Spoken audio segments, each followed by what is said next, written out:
Hello everyone. तो हम लोग लास्ट क्लास में क्या किए थे, जस्ट एक डिस्कशन कर रहे थे थ्योरम्स का। सर्कल्स की दो बेसिक इंपॉर्टेंट थ्योरम का डिस्कशन हम लोग किए थे और एक ये इंपॉर्टेंट सी चीज़ हम लोग निकाल के देखे थे कि इसका मतलब होता क्या है एक्चुअल में। इसका मतलब क्या होता है, Z3 माइनस Z1 वेक्टर और Z2 माइनस Z1 वेक्टर के बीच का एंगल है। ये बेसिकली एक argument of Z2 upon Z1 type का ही है।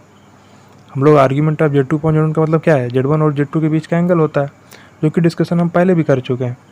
तो यहाँ भी वही चीज़ हम लेकिन एक दूसरे फॉर्म में करने का ट्राई कर रहे हैं ना। तो इसी में जैसे आप Z1 Z2 Z3 है ना, इसमें तीनों ही हमको नोन है, पता है।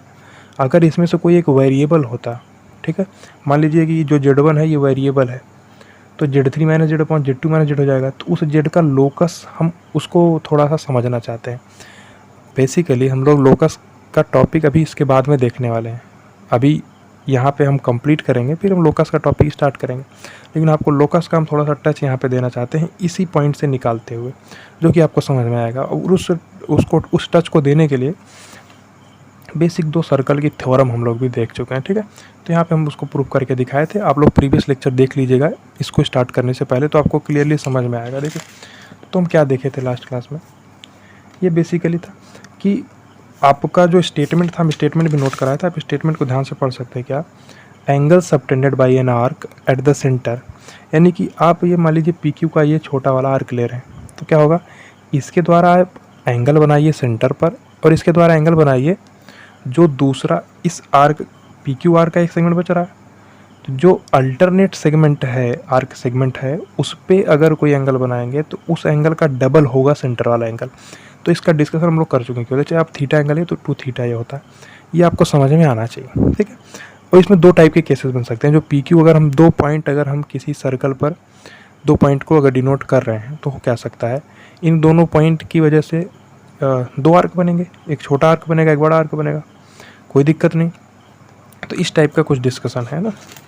तो यहाँ पे हम थोड़ा कंक्लूड कर देते हैं। इसको आप ध्यान से देखिए। इस PQ यानी छोटा आर्क है, इस PQ आर्क को देखिए, ये इस छोटे से आर्क की वजह से जो एंगल बन रहा है ये थीटा है, उसका जस्ट डबल होगा सेंटर पे बना हुआ एंगल। उसी प्रकार से यहाँ भी है। अब ये जो PQ है ना, ये पूरा बड़ा सा आर्क है। अब ये पूरा बड़ा सा आर्क है, क्या होगा, ये सेंटर पर एक एंगल बनाएगा और जो छोटा सा अल्टरनेट सेगमेंट बच रहा है उस पर भी एक एंगल बनाएगा, तो उसी का जस्ट डबल होता है ना। तो ये डिस्कशन हम लोग कर चुके हैं। अब दोनों चीज़ों को आप एक बार ध्यान से देखिए, तो आपको क्या लग रहा है कि जो इसमें थीटा है वो क्या है। इस डिस्कशन को आप समझने का प्रयास करिए। जो थीटा है वो क्या है, वो एक एक्यूट एंगल है कि नहीं, 90 डिग्री से कम है, इतना तो आप श्योरली बोल सकते हैं। क्योंकि अब आप इसको 90 डिग्री से कम क्यों बोल रहे हैं, क्योंकि जो 2 थीटा है ये 180 से कम है। हम लोग ये जो हमारा सेगमेंट है वो सेगमेंट छोटा सा सेगमेंट है, उससे हम एंगल बनाना चाह रहे हैं। अब आप इस 2 थीटा को देखिए, क्योंकि अगर आप ये लाइन इमेजिन करेंगे, एक लाइन आप इमेजिन करेंगे, इस प्रकार का कोई एक लाइन इमेजिन करेंगे, यहाँ से जो इसके सेंटर से जा रहा हो एक लाइन, अगर आप ऐसा इमेजिन करेंगे तो क्या है, ये पूरा लाइन कितना एंगल बनाएगा, 180 डिग्री। तो 2 थीटा 180 से कम ही होगा, इतना हम श्योरली बोल सकते हैं, ठीक है। इतना तो हम श्योरली बोल ही सकते हैं, क्या, कि जो 2 थीटा एंगल है वो क्या है, 180 डिग्री से कम है। ये इक्वल भी हो सकता है जब PQ जो हो जाएंगे, जिसके डायमीटर बन जाएंगे ना, मान लीजिए P पॉइंट हमारा इस जगह पे आ जाएगा और Q वाला पॉइंट अगर इस जगह पे आ जाएगा, तो ये डायमीटर, सर्कल का जो डायमीटर बन जाएगा, तो डायमीटर के इंड पॉइंट्स हो जाएंगे। तो उस केस में 180 डिग्री भी हो सकता है, यानी 2 थीटा जो है 180 डिग्री से कम ही होगा हमेशा, ठीक है। इक्वल भी हो सकता है कुछ स्पेशल केस में, जब वो डायमीटर के इंड पॉइंट्स हो जाएंगे, यानी कि थीटा की जो वैल्यू है 190 डिग्री से कम है। इतना डिस्कशन आपको समझ में आना चाहिए। ये पॉइंट आपको समझ में आया ना, ऐसा क्यों हो रहा है। 2 थीटा जो कि 180 डिग्री से कम है, आप इस लाइन से देख सकते हैं कि चूँकि इस लाइन का पूरा एंगल होगा 180 डिग्री होगा, तो 180 डिग्री से तो कम ही होगा, क्योंकि 2 थीटा उससे छोटा एंगल है ना। तो थीटा जो है वो 90 डिग्री से कम है। क्लियर समझ में आया, यानी कि जो एंगल सबटेंड हो रहा है अल्टरनेट सेगमेंट पर इस PQ सेगमेंट की वजह से, वो एंगल क्या है, 90 डिग्री से कम है। ये आपको यहाँ से समझ में आना चाहिए। इसी का जस्ट यूज हम अपने नेक्स्ट टॉपिक में लेने वाले हैं ना। तो ये पॉइंट आपको क्लियर से समझ में आना चाहिए। Clear, done. ये वाला पार्ट आपको समझ में आना चाहिए, बहुत आसान सी चीज़ है। तो हम डिराइव कर चुके हैं ऐसा थीटा का 2 थीटा क्यों हो जाता है, वो हम लोग डिराइव कर चुके हैं ना। अभी इस पॉइंट को देखो, यहाँ पे क्या होगा, यहाँ पे जो 2 थीटा एंगल है वो क्या है, ये 180 डिग्री से ज़्यादा है। हम आपको एक बार दिखाते हैं, ध्यान से समझिए। ये लाइन देखिए, इस लाइन को आप देखिए एक बार, ये पूरा लाइन इतना एंगल केवल अगर आप देखोगे तो 180 डिग्री ही होगा, क्योंकि एक लाइन पर 180 डिग्री का एंगल बनता। अब ये 2 थीटा क्या है, पूरा ये वाला एंगल है, क्योंकि ये छोटा एंगल और ये वाला एंगल और ऐड हो जा रहा है इस 2 थीटा को बनाने के लिए। नहीं समझ में आया आपको? एक लाइन सेगमेंट है, उस पर पूरा एंगल तो आपका 180 डिग्री बनेगा। आप इस एंगल की बात करेंगे तो 180 डिग्री है, लेकिन 2 थीटा इससे भी ज़्यादा है, क्योंकि वो इस लाइन को क्रॉस करते हुए इधर भी आ रहा है। तो 2 थीटा यहाँ पे क्या है, 2 थीटा यहाँ पे क्या है, 180 डिग्री से ज़्यादा है। हम इक्वलिटी का साइन इसलिए लगाए हैं, क्योंकि पी और क्यू अगर इंटू पॉइंट बन जाएंगे तो दोनों केसेस सेम हो गया। ध्यान से समझिए, यहाँ पे 2 थीटा 180 डिग्री से कम है, तो थीटा 90 डिग्री से कम है, सही है।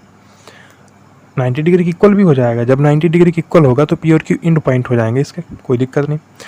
जब यहाँ पे 2 थीटा की वैल्यू 180 डिग्री से ज़्यादा है, थीटा की वैल्यू 90 डिग्री से ज़्यादा हो, 2 थीटा की वैल्यू 180 डिग्री से ज़्यादा है, तो थीटा की वैल्यू क्या हो जाएगी, 90 डिग्री से ज़्यादा हो जाएगी, ठीक है। अगर थीटा की वैल्यू 90 डिग्री से ज़्यादा है तो इक्वल भी हो सकता है, ऐसा नहीं कि इक्वल नहीं होगा। तो जिस केस में यहाँ पे थीटा की वैल्यू 90 डिग्री की इक्वल हो जाएगी, वही केस में यहाँ भी आपका थीटा का वैल्यू 90 डिग्री इक्वल हो सकता है। तो दोनों केसेस सेम हो जाएंगे। उसके अलावा जितने भी केस हैं सब डिफरेंट केसेस हैं। उसके अलावा केसेस क्या बन सकते हैं, मान लीजिए आप थीटा को 45 डिग्री लिख रहे हैं, सॉरी 45 नहीं लिखिए, आप मान सकते हैं कि 45 लिखिए तो ये 90 डिग्री बन जाएगा। आप इसको 35 डिग्री लिखेंगे तो ये 70 डिग्री बन जाएगा, इसको 30 डिग्री रखेंगे तो ये 60 डिग्री बन जाएगा। तो ऐसे करके आपके केसेस बन रहे हैं। जो 2 थीटा एंगल है ना, ये हमेशा ही आपका 180 डिग्री से कम है। अगर आप इस थीटा को 80 डिग्री रखेंगे तो ये 160 डिग्री हो जाएगा ना। तो आप थीटा को 90 डिग्री से कुछ भी कम रखेंगे, जस्ट 2 थीटा यहाँ हो जा रहा है। उसी प्रकार से जब हम बड़ा वाला सेगमेंट लिए आर्क का, उससे हम सेंटर पर एंगल बनाए हैं और उससे हम जो अल्टरनेट सेगमेंट है उस पर भी एंगल बनाए हैं ना। तो ये डिस्कशन आपको हम पहले भी समझा चुके हैं, तो ये आपको समझ में आना चाहिए। इस केस में थीटा जो है 90 डिग्री से कम है, इस केस में थीटा जो है वो 90 डिग्री से ज़्यादा है। क्लियर? अब यहाँ पे देखिए, हम एक चीज़ लिख रखे हुए हैं, locus of Z satisfying this expression ना। तो इसको हम समझाते हैं, आपको समझाने का प्रयास करते हैं, आपको समझ में आएगा आसानी से। बेसिकली लोकस का जो मीनिंग है वो क्या होता है कि एक जेड है जो कि वेरिएबल पॉइंट होगा ना। जेड1 और जेड2 हमको पता है, जेड हमको नहीं पता है। जेड हमारा वेरी कर सकता है, इसमें कोई दिक्कत नहीं। हम यहाँ पे अल्फ़ा की वैल्यू देखिए, अल्फ़ा की वैल्यू यहाँ पे पॉजिटिव नेगेटिव दोनों हो सकती है, लेकिन हम लोग पॉजिटिव ही एज्यूम करके चलने वाले हैं ना। अल्फ़ा की वैल्यू को आप पॉजिटिव एज्यूम करके चलिए, हम नेगेटिव भी एज्यूम कर सकते हैं, ऐसा कुछ नहीं कि नेगेटिव नहीं होगा।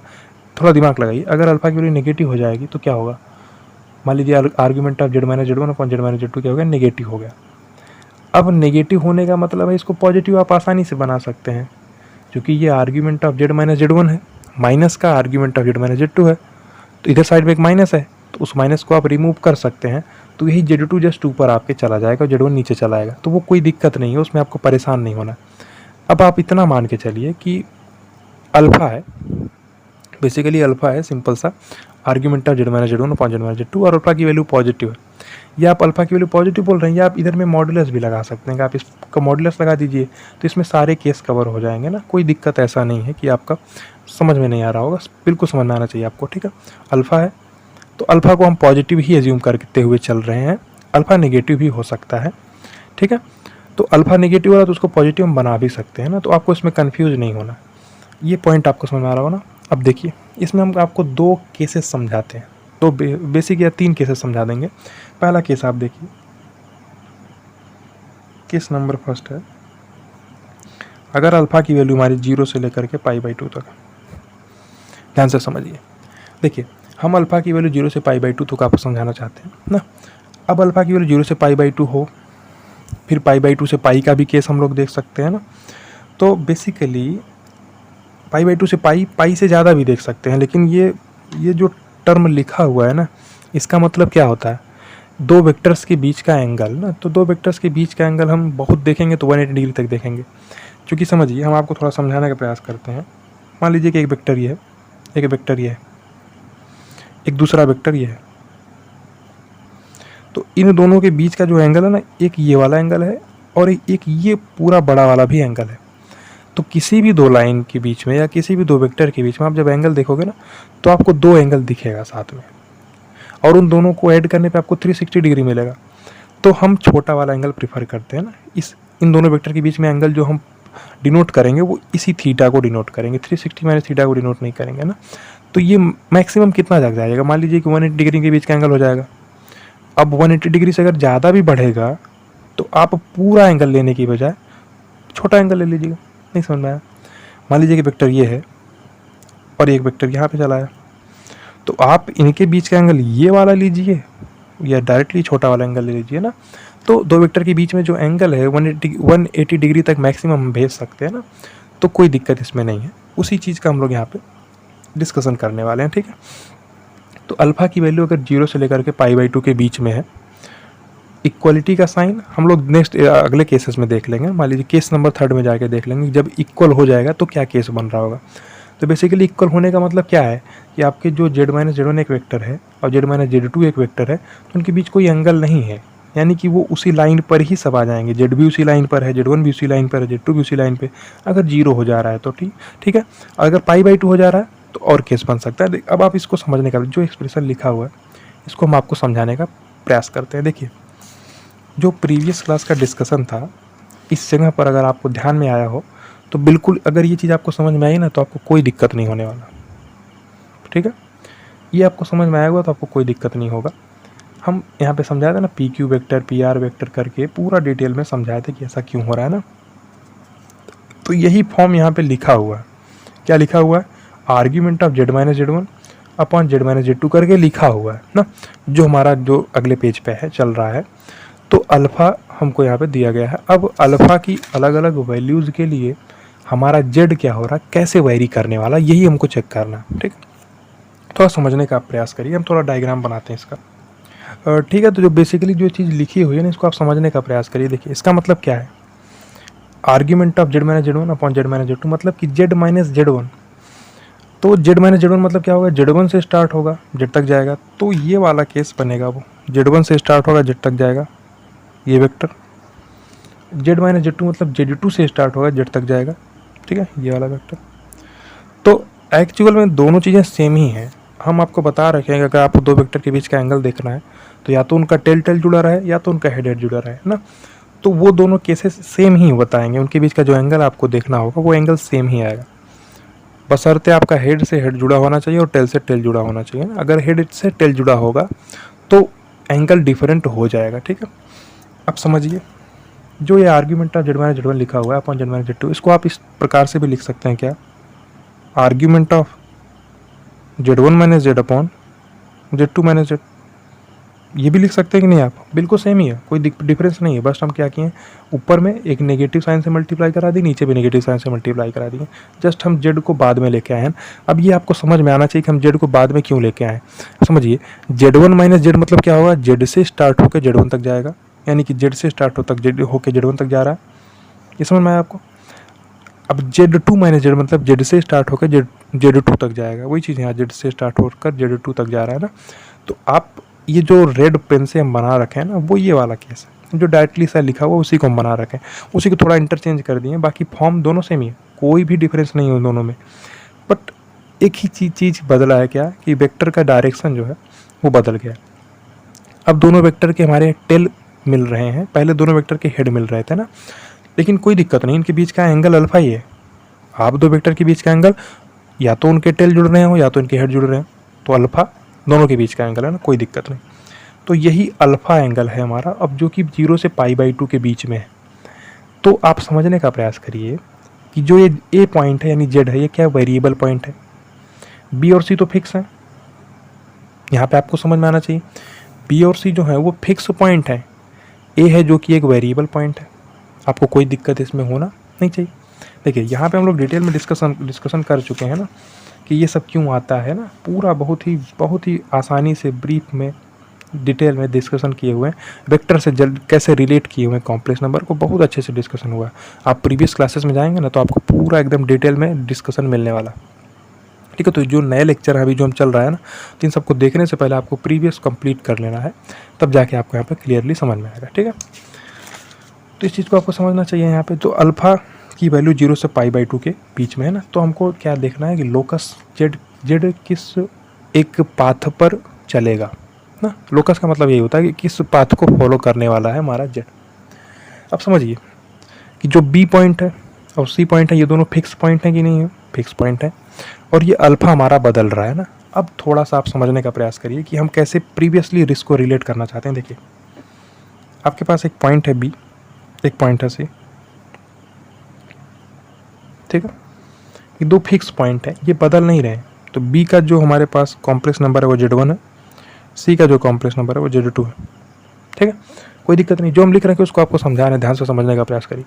बी का कॉम्प्लेक्स नंबर Z1 है, सी का कॉम्प्लेक्स नंबर Z2 है, और ये फिक्स पॉइंट्स हैं, ये हमारे पास बदल नहीं रहे। और एक पॉइंट है जो कि ए पॉइंट है और जेड कॉम्प्लेक्स नंबर उसको डिनोट कर रहा है, तो वो पॉइंट वेरिएबल है, वो पॉइंट कहीं भी हो सकता है, हमको पता नहीं कहाँ है वो। थोड़ा फील करने का कोशिश करिए आप। ये दो पॉइंट फिक्स हैं और एक पॉइंट हमारा वेरिएबल पॉइंट है, ठीक है। वो वेरिएबल पॉइंट हमारा कहीं भी हो सकता है, हमको पता नहीं है अभी, लेकिन हमको एक चीज़ ये पता है कि कहीं भी होगा। लेकिन अगर ए से बी को आप मिलाओगे और ए से सी को मिलाओगे तो जो इनके बीच का जो एंगल बन रहा है वो अल्फा ही बनेगा, आप कहीं भी लेके चले जाओ।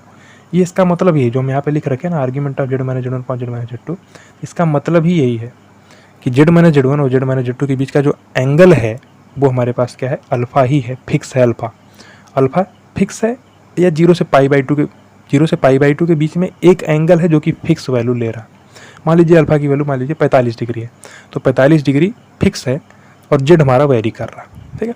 तो अल्फा 0 से π/2 के बीच में जब आएगा तो उसका हम लोग डिस्कशन कर रहे हैं यहाँ पे ना। और ये पॉइंट है ए जो कि बदल रहा है, कहाँ बदल रहा है, कहीं भी हो सकता है, हमको पता नहीं है, लेकिन हमको ये पता है कि जो एंगल बन रहा है वो क्या होगा, अल्फा होगा। और अल्फा क्या है, 0 से π/2 के बीच में ना। मान लीजिए पॉइंट यहाँ पे है कहीं, सपोज करिए ए पॉइंट है हमारा यहाँ पे, ठीक है। तो ए पॉइंट अगर यहाँ पे है तो आप इसको मिला सकते हैं, कोई दिक्कत नहीं ना, इसको भी आप मिला दीजिए ना। तो ए पॉइंट है, मान लीजिए आप इसको, ये इसको जेड इसका कॉम्प्लेक्स नंबर है और ये अल्फा एंगल है। अब ये पॉइंट हमारा फिक्स तो है नहीं, ये पॉइंट फिक्स तो है नहीं कि यहीं पर ही होगा। ये पॉइंट हमारा यहाँ भी हो सकता है, यहाँ भी हो सकता है, यहाँ भी हो सकता है, कहीं भी हो सकता है। अब थोड़ा आप प्रीवियसली रिलेट करने का कोशिश करिए ना, तो यही बिल्कुल सेम चीज़ हम लोग सर्कल के कॉन्सेप्ट में देख चुके हैं। क्या कि अगर आपके सर्कल में दो पॉइंट फिक्स हैं या एक छोटा सा आर्क आप ले रहे हैं, देखिए आर्क लीजिए या आप दो पॉइंट को फिक्स बनाइए, बात तो सेम ही है। उस छोटे से आर्क से आप एंगल बना रहे हैं सेंटर पर, और उसी छोटे आर्क से एंगल बना रहे हैं आप कहाँ पे, उसके जो अल्टरनेट सेगमेंट है उस पर ना। तो ये दोनों एंगल में एक रिलेशन होता है, उसी टाइप का केस हमको यहाँ पे भी देखना है ना। दो पॉइंट्स तो फिक्स है हमारे पास, दो पॉइंट तो फिक्स है, एक पॉइंट वेरिएबल है, और वो पॉइंट से जो एंगल बन रहा है वो अल्फा ही है। अब ये पॉइंट हमारा कहीं भी हो सकता है, थोड़ा आप समझने का कोशिश करिएगा। देखिए मान लीजिए यहाँ पे, यहाँ भी हो सकता है तो भी एंगल अल्फा ही होगा। यहाँ पे मान लीजिए तो यहाँ पे भी हो सकता है तो भी एंगल अल्फा ही होगा। यहाँ पे कहीं मान लीजिए तो भी एंगल हमारा अल्फा ही होगा।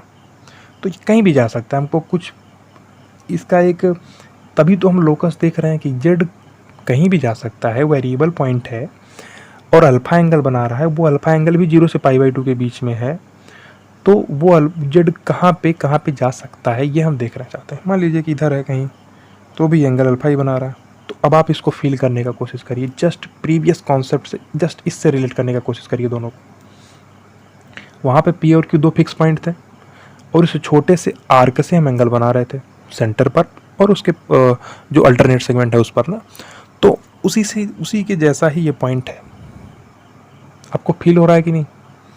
हमारे पास इस बी और सी फिक्स पॉइंट से हम एक वेरिएबल पॉइंट पर लाइंस खींच रहे हैं और उनके बीच एंगल अल्फा है, और वो अल्फा एंगल चेंज नहीं हो रहा, वो अल्फा एंगल हमेशा सेम ही है, आप कहीं भी ले जा रहे हैं। देखिए इसको समझ रहे हैं, सेम अल्फा एंगल, यहाँ भी अल्फा एंगल, यहाँ भी अल्फा एंगल। तो ये जेड का लोकस हमको देखना है, अब जेड कहाँ पे वेरी कर रहा होगा ये आपको फील करना चाहिए, फील करना पड़ेगा, ठीक है। तो हम स्टेटमेंट एक लिखते हैं, फिर आपको समझाते हैं उसका मतलब क्या है। देखिए locus of Z is major arc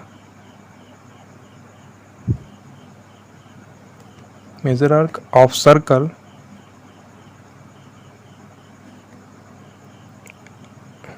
as shown excluding Z1 and Z2। ठीक है, तो ये स्टेटमेंट लिखा है, हम इसको समझाते हैं इसका मतलब क्या है ना। थोड़ा आप इसको फील कर लिए होंगे तो आपको समझ में आ रहा होगा ना कि बी और सी फिक्स पॉइंट है, ये वेरिएबल पॉइंट है, लेकिन इनके बीच का एंगल फिक्स है, अल्फ़ा है, और वो अल्फ़ा एंगल चेंज नहीं हो रहा। उसी प्रकार का केस यहाँ पे भी है। ये डिस्कशन हम लोग किए हुए हैं ना कि ये पी और क्यू अगर फिक्स है तो आप इससे इधर भी एंगल बनाओ तो भी अल्फ़ा ही थीटा ही मिलेगा जो थीटा मिल रहा था। किसी भी आप इस जो अल्टरनेट सेगमेंट है ना, इसके किसी भी पॉइंट पर आप एंगल बनाओगे तो सेम ही मिलेगा। ये तुम्हारा थ्योरम था, याद करो, ये तो था। पी और क्यू अगर फिक्स है, इस आर्क से आप देखिए ये एंगल बनाए, ये भी थीटा 1 थीटा 2 थीटा 3 तीनों ही बराबर होते हैं ना। तो ये डिस्कशन हम लोग कर चुके हैं। वही चीज़ है यहाँ पे कि आपके पास बी और सी फिक्स पॉइंट है, इससे जो एंगल बन रहा है ए पॉइंट पर, और ये ए पॉइंट हमारा वेरिएबल है, वो ए पॉइंट यहाँ भी हो सकता है, यहाँ भी हो सकता है ना, यहाँ भी हो सकता है, यहाँ भी हो सकता है, लेकिन एंगल आपका अल्फा ही बन रहा है। ठीक है, एंगल आपका अल्फा ही बन रहा है। तो जो लोकस ऑफ जेड है, और अल्फा भी 0 से π/2 के बीच में है, तो जो जेड का लोकस बनने वाला है वो क्या होगा, मेजर आर्क ऑफ सर्कल। ठीक है, एज सोन एक्सक्लूडिंग Z1 और Z2। तो आप जस्ट रिलेट करो, इस पॉइंट से रिलेट करने का कोशिश करो। अल्फा है 0 से π/2 के बीच में, यानी कि 0 से 90 डिग्री के बीच में है। अल्फा की वैल्यू 0 से 90 डिग्री के बीच में है। अब इस अल्फा को थीटा से रिलेट करने का कोशिश करो। इस जो डायग्राम में है क्या है, थीटा 90 डिग्री से कम है, यानी 0 डिग्री से बड़ा है, 90 डिग्री से कम है। वही चीज़ यहाँ भी है, अल्फा की वैल्यू 0 से बड़ी है, 90 डिग्री से कम है। लेकिन आप इस पी क्यू अगर सेगमेंट को फिक्स कर रहे हो, इससे आप दूसरे अल्टरनेट सेगमेंट के किसी भी पॉइंट पर एंगल बनाओगे तो थीटा ही बनेगा। तो हमारा जो जेड का लोकस है वो क्या है, थोड़ा समझने का प्रयास करिए। जेड का जो लोकस है वो क्या है, तब ये मेजर आर्क ही तो होगा, इस पी से लेकर के यहाँ क्यू तक, और पी और क्यू को नहीं लेना है आपको ना। तो ये पूरा मेजर आर्क जो है वही इसका क्या है, लोकस है, क्योंकि इसी पर तो वेरी करेगा ना, तभी पी क्यू से आप एंगल बनाओगे तो सेम ही एंगल मिलेगा। तो वही सिचुएशन यहाँ भी है कि ये बी और सी एक सर्कल के पॉइंट बन जाएंगे, और ए पॉइंट जो वेरिएबल है वो हमारा अल्टरनेट सेगमेंट पे लाई करेगा। ठीक है, जिससे एंगल अल्फा ही बन रहा होगा, और अल्फा जो एंगल है वो क्या है, 90 डिग्री से कम है। ये आपको यहाँ से फील होना चाहिए, अच्छे से फील फैक्टर आपका मजबूत होना चाहिए। ये चीज़ आपको समझ में आ रही कि नहीं। 2 पॉइंट फिक्स, तीसरा पॉइंट वेरिएबल, और तीसरा पॉइंट जो वेरिएबल है उस पॉइंट का इन दोनों पॉइंट से जो एंगल बन रहा है वो अल्फा है, और वो अल्फा 90 डिग्री से कम है। तो अगर अल्फा 90 डिग्री से कम है तो ये जस्ट इससे रिलेटेड हो गया। तो हम क्या बोल सकते हैं कि जो लोकस होगा जेड का वो क्या है, मेजर आर्क। मतलब इस पी क्यू जो छोटा सा आर्क बन रहा है, या जो बी सी पॉइंट जो एक आर्क बनाएगा, उस आर्क के अलावा जो अल्टरनेट आर्क बनने वाला है बड़ा सा, उस पर कहीं भी लाई कर सकता है। क्लियर। तो locus of Z is major arc of circle as shown excluding Z1 और Z2। तो हम इसका थोड़ा डायग्राम बनाते हैं, फिर आपको थोड़ा और अच्छे से क्लियर हो जाएगा। ठीक है, तो इस डायग्राम को देखिए आप ध्यान से कि बी और सी फिक्स पॉइंट तो थे ही। अब ए पॉइंट कहाँ कहाँ पे जा सकता है, तो इस ए पॉइंट को उस सर्कल के मेजर आर्क पर ही रहना पड़ेगा, और ये बी और सी पॉइंट को एक्सक्लूड करते हुए, क्योंकि अगर बी और सी पर ही आ गया, अगर ए पॉइंट बी और सी पर ही आ जाएगा तो क्या हो जाएगा, 0 एंगल बन जाएगा ना। ठीक है, जब तो 2 ही पॉइंट बच जाएंगे ना, तो ट्रायंगल कहाँ से बनेगा, तो एंगल कहाँ से बना पाओगे आप। तो इस ए पॉइंट को आप क्या कर सकते हो, इस पूरे आर्क में, देखिए रेड पेन से हम बना रखे हैं इसके लोकस को, ये जो बड़ा सा आर्क है ना, इस बी सी के छोटे से आर्क के अलावा ये जो आर्क है बड़ा वाला, ये हमारा लोकस को रिप्रेजेंट कर रहा है जेड के। क्लियर, समझ में आया आपको ना। बेसिकली हो क्या रहा है, बी सी फिक्स पॉइंट है, इससे जो एंगल बन रहा है अल्फा, वो अल्फा बदल नहीं रहा है, तो 0 से 90 डिग्री बीच में, लेकिन एक जैसे मान लीजिए आप 60 डिग्री ले लिए तो वो 60 डिग्री फिक्स है। अब उस 60 डिग्री के केस में मान लीजिए यहाँ पे अल्फा को यहाँ पे 60 डिग्री π/3 आप लिख दिए, तो आप अगर π/3 लिख दिए तो उस जेड का लोकस क्या होगा, वही चीज़ हम यहाँ पे समझा रहे हैं आपको। नहीं समझ में आया, तो जेड का लोकस यही होने वाला। तो जो ये स्टेटमेंट लिखा हो इसको आप फिर से आप एक बार पढ़िए तो समझ में आएगा आपको क्या है। Locus of Z is major arc of circle, यानी कि जो ये बी सी के जो छोटा, ये माइनर आर्क है जो कि छोटा आर्क है, और जो मेजर आर्क है उसका उसी पर इसका लोकस होने वाला है। एक्सक्लूडिंग Z1 Z2 मतलब Z1 Z2 को आपको कंसीडर नहीं करना है उसके लोकस में, उसके अलावा और जो पॉइंट्स हैं वो सब उसके लोकस को रिप्रेजेंट करेंगे। तो ये क्लियर होना चाहिए आपको, एकदम ढंग से समझ में आना चाहिए। आपको नहीं समझ में आया, क्लियर समझ में आया होगा ना, बहुत आसान सी चीज़ है। थोड़ा सा आपको सोचना है ना कि ये जो कॉन्सेप्ट हम यहाँ पे समझा रहे हैं ना, इसका यूज जब हम क्वेश्चन में लेंगे तो आप थोड़ा सा चकरा जाएंगे कि ये कैसे हो गया ना, लेकिन आपको समझ में आएगा जब हम क्वेश्चन में इसको डील करने वाले हैं ना। तो जनरली ये सब चीज़ें डील नहीं करी जाती हैं कि बेसिक सिंपली वहाँ पे ख़त्म, nth रूट ऑफ यूनिटी ख़त्म तो ख़त्म चैप्टर। लेकिन ये जो कॉम्प्लेक्स नंबर से कंपेरिजन है और जो इसका हमारे पास लास्ट वाला टॉपिक रूट लोकस है ना, लोकस कैसे हम लोग फाइंड आउट करते हैं, तो ये सब अपने आप में एक इम्पॉर्टेंट टॉपिक्स है ना। एडवांस के पर्पस से हम बोल सकते हैं, मेंस में तो मेंस में नहीं उतना इंपॉर्टेंट है। मेंस में आपको बेसिकली लोकस का थोड़ा सा बेसिक आना चाहिए ना, और ये सब चीज़ों में बहुत ज़्यादा डिटेल में मेंस के लिए नहीं होता है। लेकिन अगर वो एडवांस का तैयारी करा उसके लिए डीप अंडरस्टैंडिंग होना ज़रूरी है, क्योंकि वो ऐसा क्वेश्चन ही फ्रेम करेंगे कि आप घबरा जाइए ना। तो जिसका बेसिक स्ट्रांग होगा वो उसको कर ले जाएगा, ठीक है। तो इतना पॉइंट आपको क्लियर हुआ कि नहीं हुआ? अगर अल्फ़ा 0 से π/2 है तो उसका जो लोकस होगा वो मेजर आर्क ऑफ सर्कल होगा as shown in figure excluding Z1 और Z2। Z1 Z2 को आपको इंक्लूड नहीं करना, ठीक है। अब हम केस 2 एक लेके देखते हैं, ध्यान से समझिए। एक सेकंड केस है, केस 2। अब ये केस 2 ये बोलता है कि आप अल्फ़ा की वैल्यू को क्या करिए, π/2 से लेकर के π तक चलिए, ठीक है। इसको भी समझने का प्रयास करिएगा। तो जो पहला था वो अल्फ़ा की वैल्यू 0 से π/2 के बीच में थी। अभी हम कहीं पर इक्वलिटी का साइन नहीं लगा रहे, इक्वलिटी का केस हम अलग से देख लेंगे ना। तो आप इस अल्फ़ा को π/2 की इक्वल अगर लगा रहे हैं ना, तो वो डायमीटर वाला केस बन गया कि जो ए और बी जो पॉइंट है ना, ये डायमीटर के एंड पॉइंट्स हो जाएंगे। उससे हमारा जो सेगमेंट बच रहा है ना, उस पर हमारा एंगल बन रहा होगा ना। तो उसमें कोई दिक्कत नहीं है, बहुत आसान सी चीज़ है ना। तो वो π/2 का केस हम वहाँ पे कंसिडर कर सकते हैं आसानी से, उसको हम लास्ट केस में कंसिडर कर लेंगे ना। अभी यहाँ पे समझिए अल्फ़ा की वैल्यू अगर π/2 से π के बीच में है ना, तो हम इक्वलिटी का साइन नहीं लगाए हुए।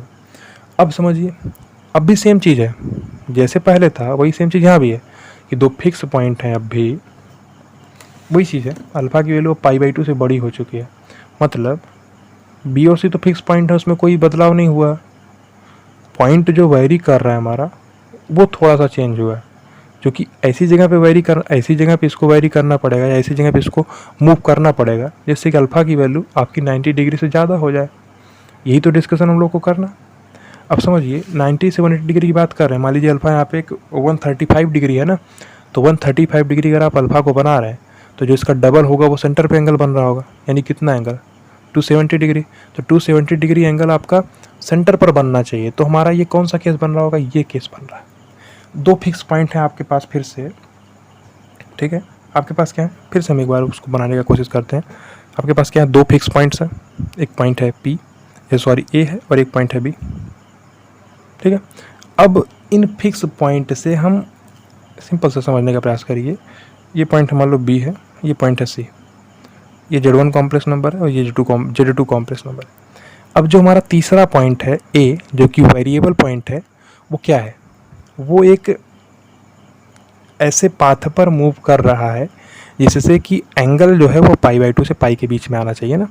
तो इसीलिए हम डिस्कशन आपको यहाँ पे समझाए हुए थे, जो थीटा की वैल्यू 90 डिग्री से ज़्यादा होती है ना, तो 90 डिग्री से ज़्यादा 180 डिग्री से कम ही होगी ना, क्योंकि ये 2 थीटा है ना। कितना हो सकता है मैक्सिमम, कितना हो सकता है मैक्सिमम, जब बहुत जाएगा तो 360 तक जा सकता है ना, तो उससे ज़्यादा तो नहीं जाएगा। थीटा आपका 180 डिग्री से ज़्यादा नहीं जा सकता ना, तो 180 डिग्री तक ही जाकर रुक जाएगा ना। तो वही चीज़ यहाँ भी है, आपको समझना पड़ेगा। दोनों चीज़ को रिलेट करने का कोशिश करिए। अब बी और सी पॉइंट से जो एंगल बनेगा, अगर आप थोड़ा कोशिश करिए समझने का, यहाँ कहीं आप ले सकते हैं क्या, इस जगह पर, यहाँ कहीं, यहाँ कहीं, यहाँ कहीं, एक्चुअल में हो तो कहीं सकता, हमको क्लियर पता नहीं है। तो लेकिन होना कहाँ चाहिए जिससे हमारा जो एंगल बन रहा हो ना। अब ये बी और सी अगर फिक्स पॉइंट्स है ना, तो ये सर्कल के वो फिक्स पॉइंट्स होंगे जिनसे एंगल आपका 90 डिग्री से ज़्यादा बन रहा है। तो जो ये पॉइंट हमारा होना पड़ेगा, वो हमारा क्या होना पड़ेगा, इसके माइनर आर्क पे होना पड़ेगा। जो एंगल बना रहे हैं आप समझना चाहिए इसको, आपको ये अल्फ़ा एंगल बना रहे हैं, और ये अल्फ़ा एंगल आपका क्या हो रहा है, फिक्स है, 90 डिग्री से 180 डिग्री के बीच में है, लेकिन एक फिक्स एंगल है। अब इस फिक्स एंगल को आपको समझना ये है, जो कि 90 डिग्री से ज़्यादा है। अब इसका लोकस हमको देखना है कि जो ये पॉइंट ए है इसका लोकस क्या होगा। नहीं समझ में आया आपको? अब थोड़ा सा आप रिलेट करने की कोशिश करिए। जैसे यहाँ पे हम लोग देखें ना, फिक्स पॉइंट था, इससे एंगल बन रहा है तो अल्फा ही बन रहा है, वही चीज़ यहाँ भी है। अब ये दोनों फिक्स पॉइंट है तो इससे जो एंगल बन रहा है वो अल्फा ही है। मान लीजिए कि यहाँ कहीं अगर पॉइंट है तो भी आपका जो ये एंगल बन रहा है वो भी अल्फा ही है। मान लीजिए यहाँ कोई पॉइंट है तो भी जो एंगल बन रहा है वो अल्फा ही है। तो इसका मतलब जो ए पॉइंट है वो किसी एक पाथ में ही तो वेरी कर रहा होगा, जिसकी वजह से जो एक एंगल है वो फिक्स एंगल बन रहा है और वो जो 90 डिग्री से ज़्यादा भी है। ठीक है, तो हम एक बार लिख देते हैं और उस डायग्राम को बना देते हैं, फिर आपको तुरंत ही समझ में आ जाएगा। और ठीक है, तो देखिए ध्यान से क्या लिखा हुआ है, locus of Z is minor arc of circle as shown in figure excluding Z1 and Z2। तो बेसिकली जैसे पहले हुआ था वही चीज़ यहाँ भी है, क्योंकि अल्फ़ा की वैल्यू 90 डिग्री से ज़्यादा है, यानी कि दो फिक्स पॉइंट हैं वो कहीं पर एंगल बनाएंगे जो कि 90 डिग्री से ज़्यादा होगा, और वो पॉइंट वेरिएबल पॉइंट है, यानी कि कई सारे ऐसे पॉइंट होंगे जिन पर सेम ही एंगल बन रहा होगा। तो सर्कल ही तो केस बन रहा है कि दो, मान लीजिए ये पी और की जो था ना, तो इसके बड़े से मान लीजिए ये बी और सी का जो बड़ा सा सेगमेंट यहाँ पे डॉटेड है उसकी वजह से एंगल बन रहा है अल्फ़ा। अब वो अल्फ़ा अल्टरनेट सेगमेंट पे बन रहा है और वो 90 डिग्री से ज़्यादा है, तो जस्ट इन दोनों केसेस को आपको रिलेट कर लेना चाहिए और आपको इन दोनों केसेस को रिलेट करना चाहिए। क्योंकि अल्फ़ा की वैल्यू 0 से 90 डिग्री यहाँ पे थी, यहाँ पे अल्फ़ा की वैल्यू 90 डिग्री से 180 डिग्री के बीच में है, तो जो हमारा लोकस है वो क्या है, माइनर आर्क, मतलब कि जो ये बी सी का छोटा सा आर्क है इसी पर ही तो जब इस पर लाई करेगा तभी ना जो अल्फ़ा एंगल वो 90 डिग्री से ज़्यादा बनेगा। तो वही चीज़ हमारा केस 3 में केस 2 में है। उसी प्रकार से जब ये बड़े वाले आर्क पर लाई करेगा तभी ना अल्फ़ा की वैल्यू 0 से 90 डिग्री के बीच में आएगी, जो कि यहाँ पे हम पहले देख चुका। रिलेट आप कर पा रहे होंगे ना, कि क्लियर समझ में आ रहा होगा ना? डन। हम लोग एक केस और देख लेते हैं ना, ये चीज़ आपको यहाँ पे समझ में आई कि नहीं। जो जेड का लोकस है वो माइनर आर्क ऑफ सर्कल है as shown excluding Z1 Z2, मतलब कि Z1 Z2 को आपको नहीं लेना है, उनको इंक्लूड नहीं करना, एक्सक्लूड करना। क्योंकि अगर आप उसी पर ये पॉइंट को रख लोगे तो ये पॉइंट अगर उसी पर रखे तो दो ही पॉइंट बन गए, तो एंगल कहाँ से आप बना पाओगे ना। अब देखिए एक केस हम आपको एक केस और दिखाते हैं हम आपको करके, केस नंबर 3। तो देखिए अभी हम लोग क्या किए, इक्वलिटी का साइन नहीं लगाया कि अल्फा की वैल्यू 0 से π/2 बोल दिए और फिर π/2 से पाई बोल दिए। अब पाई से आगे भी बोल सकते हैं ना, लेकिन कोई नीड नहीं है, क्योंकि आप दो लाइन के बीच में, दो वेक्टर के बीच में अगर आप एंगल देखेंगे या दो कॉम्प्लेक्स नंबर के बीच में एंगल देख रहे हैं तो एक हम एक्यूट एंगल ही देखते हैं ना। मान लीजिए 0 से 180 डिग्री, एक 0 से 90 डिग्री के बीच में देख सकते हो आप, 90 डिग्री से 180 डिग्री के बीच में देख सकते हो ना। अगर 180 डिग्री से ज़्यादा भी जा रहा है तो वो एक्चुअल में एक दूसरा एंगल भी बना देगा जो कि 180 डिग्री से कम होगा।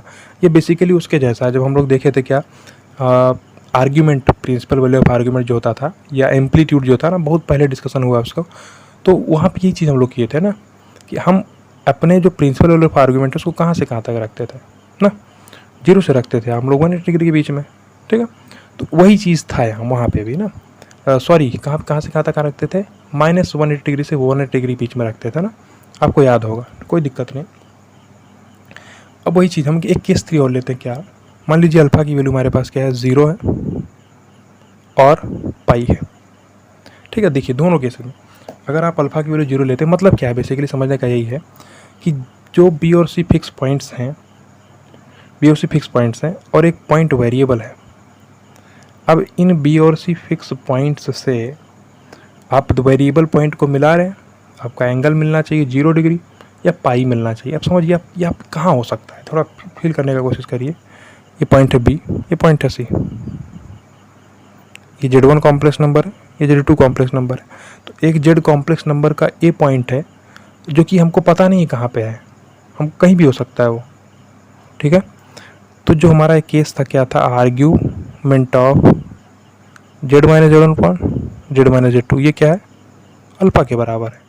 अगर यही अल्फ़ा 0 हो जाएगा मतलब क्या है, Z - Z1 एक कॉम्प्लेक्स नंबर है और Z - Z2 दूसरा कॉम्प्लेक्स नंबर है, उनके बीच का एंगल क्या है, 0 डिग्री है। या पाई 0 डिग्री रेडियस यही होता है, पाई बोल सकते हैं आप, या 180 डिग्री बोल सकते हैं ना। तो अब वो 0 डिग्री हो या 180 डिग्री हो, दोनों केसेस में हो क्या रहा है, बेसिकली समझो।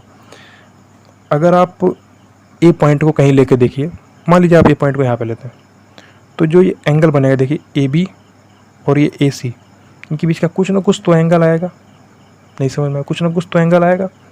उसी प्रकार से आप मान लीजिए इस पॉइंट को यहाँ पे कहीं रख दीजिए, तो ये AB और ये AC, तो भी कुछ ना कुछ एंगल आएगा। तो ये पॉइंट कहाँ पर हम लोग लाई कराएं, कहाँ पर हम लोग इसको रख दें जिससे क्या हो जाए, जिससे कि जो एंगल बने AB और AC के बीच में वो क्या हो, 0 डिग्री हो या पाई हो। ध्यान से समझिए, थोड़ा समझने का प्रयास करिए, आपको समझ में आएगा। मान लीजिए एक पॉइंट है A, वो इस जगह पर है, इसके दोनों पॉइंट के इनके बीच में कहीं पे है, मिडिल में एकदम नहीं है, लेकिन इनके B और C के बीच में लाई कर रहा है ना, ये पॉइंट है, ये Z है, मान लो Z कॉम्प्लेक्स नंबर यहाँ पे।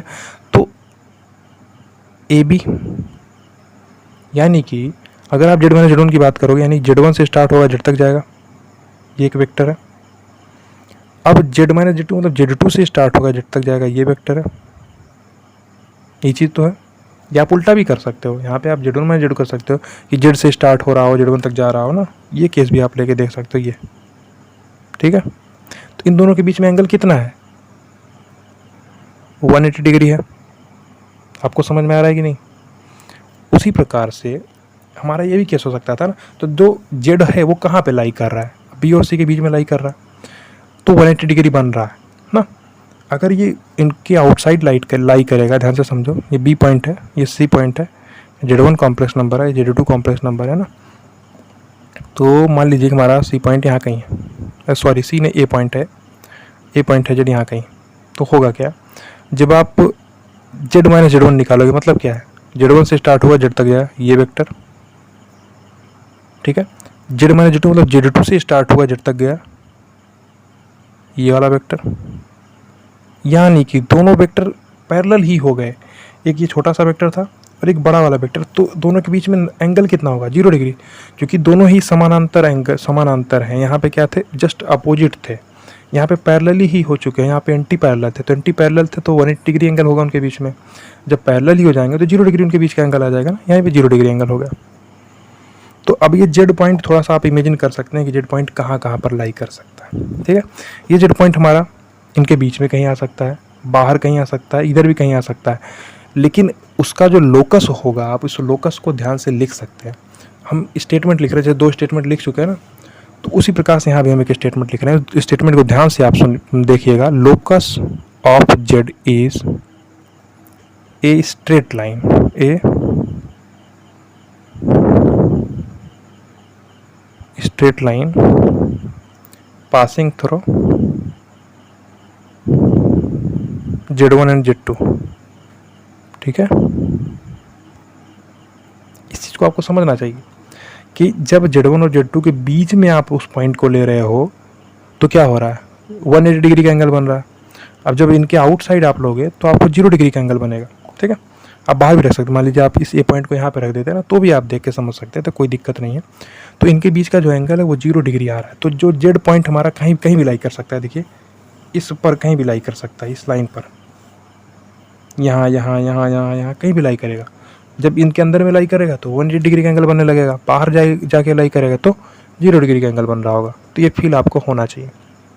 तो अल्फा अगर 0 है या पाई है तो Z का जो लोकस होगा वो क्या होगा, locus of Z is straight line passing through Z1 Z2। यहीं पर अगर केवल अल्फा की वैल्यू अगर 0 ही होती तो लोकस क्या बनाते हैं हम, तो हम बाहर ही रखते हैं, इस A और C से बाहर ही रखते, सॉरी B और C से बाहर ही रखते A को, तो उसका लोकस हम बोलते क्या, locus of Z is straight line passing through Z1 and Z2, सही है।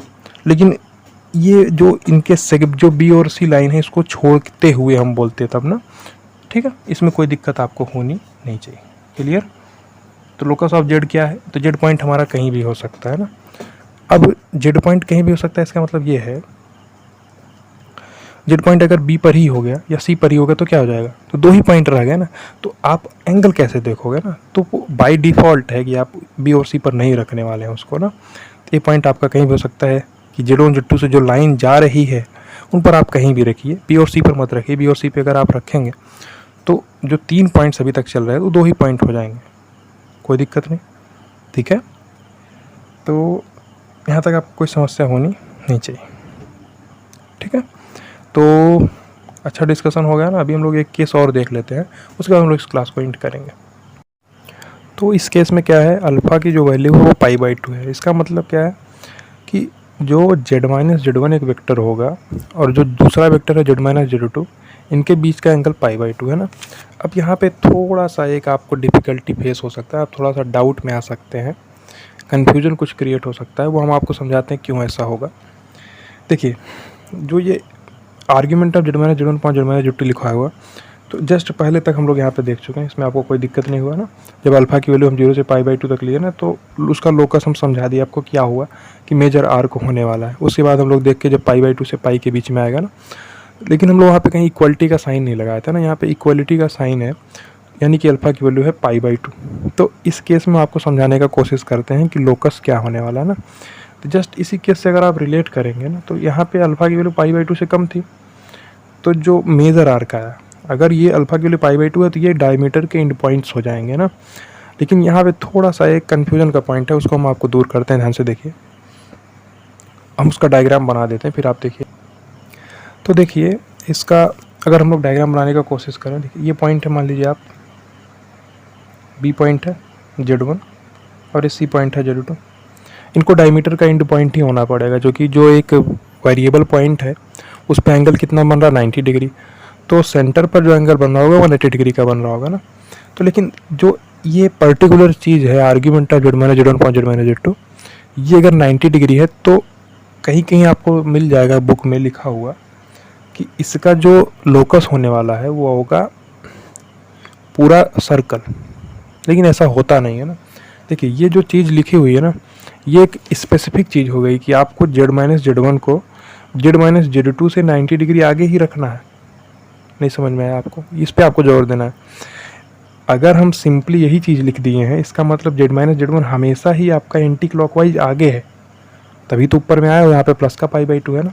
तो उस डाउट को हम आपको दूर करना चाहते हैं। यहाँ पे देखिए, अगर आप यहाँ पे z को आप यहाँ पे रख लेते हैं तो क्या होगा, एक वेक्टर ये बनेगा। कौन सा वेक्टर होगा, z1 - z ना। तो हम पीछे देख भी चुके हैं क्या कि आप argument of z-z1 upon z-z2 लिखिए, ये z1 - z upon z2 - z लिखिए, बात सेम ही है ना। तो जो ये वेक्टर है, यानी कि z1 - z वाला वेक्टर, इसका एंगल हमको देखना है इस वाले z z2 से।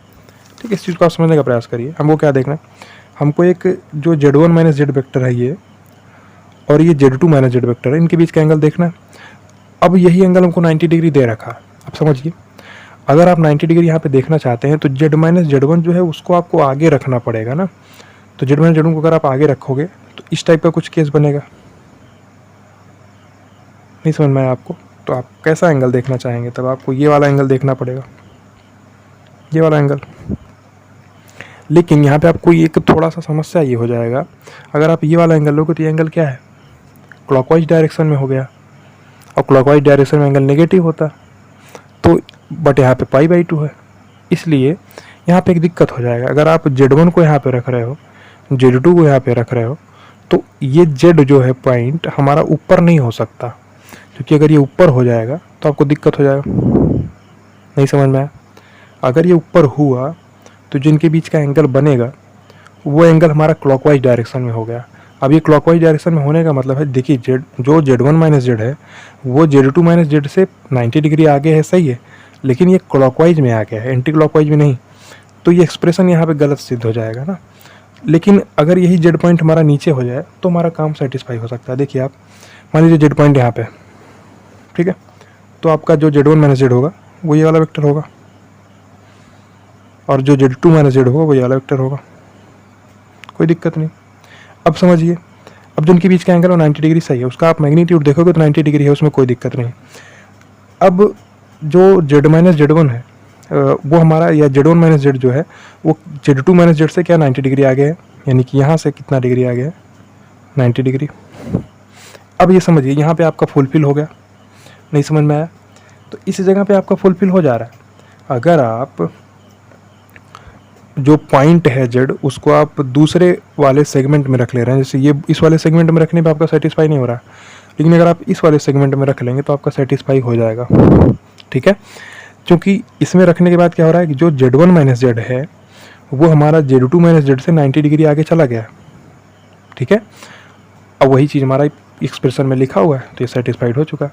तो अगर आप इस एक्सप्रेशन का यहाँ पे आप लोकस देखना चाह रहे हैं तो आपको कोई दिक्कत नहीं, इससे आसानी से लोकस मिल जा रहा है, लेकिन आपको ये सेमी सर्कल ही मिल रहा है ना, फुल सर्कल नहीं मिल रहा, नहीं समझ में। तो सेमी सर्कल मिलेगा, उसमें भी केसेस बदल जाएंगे। देखिए सेमी सर्कल कौन सा, ऊपर वाला मिलेगा या नीचे वाला मिलेगा। तो जब आपको क्वेश्चन में Z1 और Z2 की वैल्यू पता रहेगी ना, तो आप आसानी से Z निकाल लोगे कि उसका लोकस क्या होने वाला है ना। क्योंकि अगर आपको Z1 पता है और Z2 पता है, तो आप आसानी से ये फाइंड आउट कर लोगे कि जो Z माइनस Z1 होगा और Z माइनस Z2 होगा ना, तो कहाँ पे जाने वाला होगा ना, कि जिससे हमको 90 डिग्री एंगल मिले ना, तो आप वहाँ से समझ सकते हो। लेकिन चूंकि यहाँ पे Z1 और Z2 के बारे में पता नहीं है, तो हम रैंडमली कुछ भी मान सकते हैं ना। अगर Z1 यहाँ पे मान रहे हो, आप Z2 यहाँ पे मान रहे हो, क्योंकि इंड पॉइंट तो होना ही पड़ेगा, क्योंकि एंगल जो बना रहे हैं ये लोग, ये दोनों पॉइंट जो एंगल बना रहे हैं वो 90 डिग्री का बना रहे हैं, तो आपको इनको डायमीटर ही बनाना पड़ेगा ना।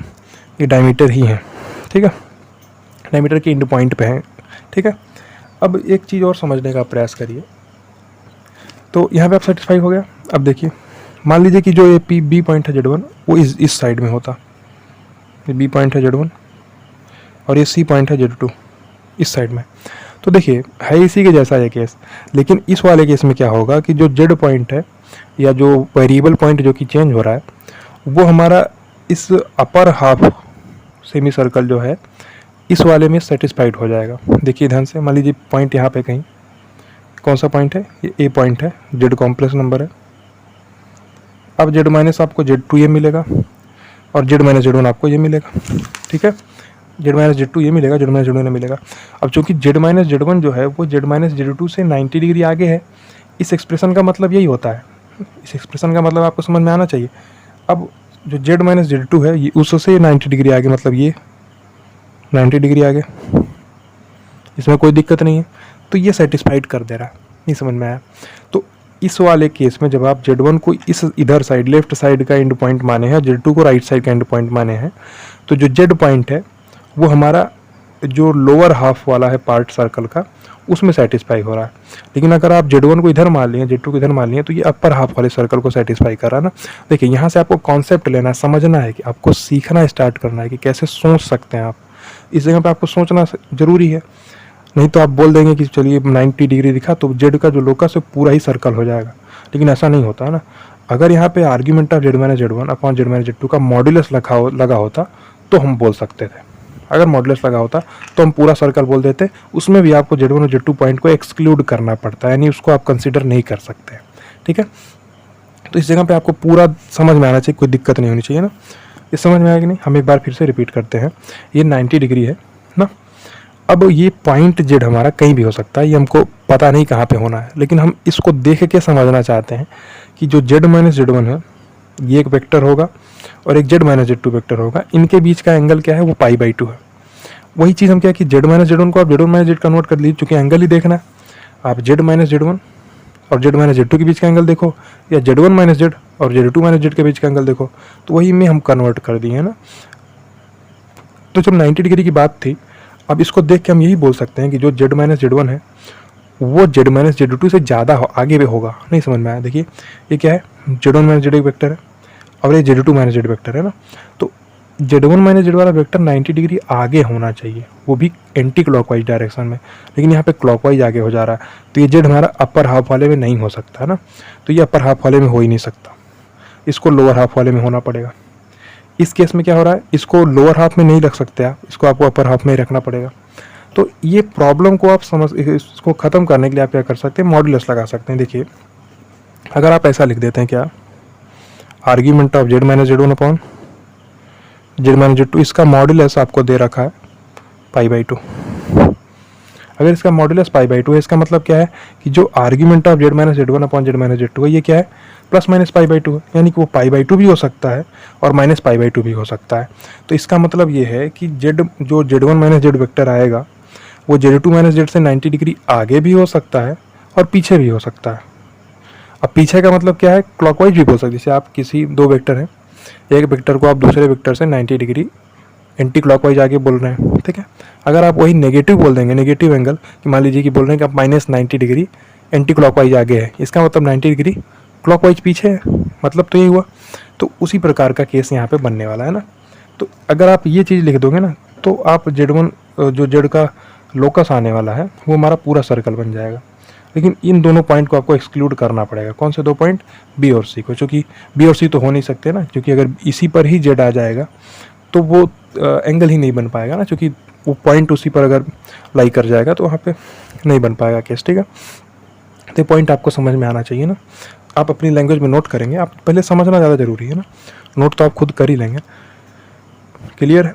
जब हमारा डायरेक्टरी ये चीज़ लिखा हुआ है इक्वल्स टू π/2, तो यहाँ पे आप ये नहीं बोल सकते कि पूरा सर्कल ही इसका लोकस होने वाला है ना, क्योंकि इस केस में आपका ये स्पेसिफिक हो गया कि Z1 ऊपर आने वाला है, Z - Z1 जो है Z1 ऊपर आ रहा है, Z2 नीचे आ रहा है। तो आपके अलग अलग मान लीजिए इन दोनों केसेस में हम आपको थोड़ा सा समझाने का कोशिश किए हैं कि जब हम Z1 को इधर रख रहे हैं और Z2 को इधर रख रहे हैं, Z1 यहाँ पे रखे आप, Z2 यहाँ पे रखे, तो Z हमारा ऊपर वाले सर्कल में हो ही नहीं सकता, उसको नीचे वाले सर्कल में ही होना पड़ेगा। उसी प्रकार से जब आप यहाँ पे Z1 को रख दिए, यहाँ पे Z2 को रख दिए, तो आपका Z ऊपर वाले सर्कल में ही हो सकता है, नीचे वाले सर्कल में नहीं हो सकता। अब ये प्रॉब्लम आ क्यों रहा है? ये इसलिए आ रहा है क्योंकि आप इसको एक स्पेसिफिक बाउंडेशन में कर दिए क्या कि यही चीज़ है जो कि π/2 के बराबर है। तो इसका मतलब ही है कि जो Z1 माइनस Z वेक्टर आएगा वो Z2 माइनस Z वेक्टर से 90 डिग्री आगे होगा। ये हम पहले से बाउंड कर दिए, वो भी एंटी क्लॉकवाइज आगे होगा ना। तो अगर आपको पूरा सर्कल कवर करना है तो आपको मॉडुलस लगा देना होगा। अगर आप मॉडुलस लगा देंगे तो आपको प्लस π/2 भी कंसीडर हो जाएगा और माइनस का π/2 भी कंसीडर हो जाएगा ना। तो इससे आप आसानी से पूरा सर्कल कवर कर सकते हैं। क्लियर है? तो ये चीज़ आपको समझ में आई होगी ना। तो जब आप इस चीज़ को लिखेंगे ना तो इसका जो लोकस होगा वो पूरा सर्कल हो जाएगा और Z1 और Z2 पॉइंट को एक्सक्लूड करते हुए, ठीक है। तो ये चीज़ आपको समझ में आ गई ना। तो नेक्स्ट क्लास में हम लोग मिलेंगे, इस क्लास को हम लोग यहीं पे ख़त्म करते हैं। तो नेक्स्ट क्लास में को क्या करना है, क्वेश्चन सॉल्विंग स्टार्ट करनी है ना। जो हम कॉम्प्लेक्स नंबर से कंपेरिजन देखे हैं वेक्टर्स का कंपेरिजन कॉम्प्लेक्स नंबर से, तो इसको हम लोग अप्लाई करेंगे क्वेश्चंस में, ठीक है। तो नेक्स्ट क्लास का जो हम लोग का प्रैक्टिस क्वेश्चन का सीरीज स्टार्ट हो जाएगा ना, उसमें हम लोग या 2-3 लेक्चर लगभग लेंगे। तो 3 लेक्चर में क्या करेंगे, लगभग हम लोग क्वेश्चन सॉल्व करेंगे ना। किस टॉपिक के? कंपैरिजन वाले, जो इसमें कंपैरिजन किया है कॉम्प्लेक्स नंबर का वेक्टर से, तो इसके क्वेश्चन हम लोग सॉल्व करेंगे। फिर अपने लास्ट टॉपिक जो हमारा लोकस का ना, यहाँ पे आपको लोकस का टच दिए हैं, बाद में लोकस को डिटेल में पढ़ेंगे ना। तो लोकस वाला लास्ट टॉपिक होगा, उसके बाद हम लोग का ये जो चैप्टर है ख़त्म हो जाएगा, ठीक है। तो नेक्स्ट क्लास में मिलते हैं। Thank you so much.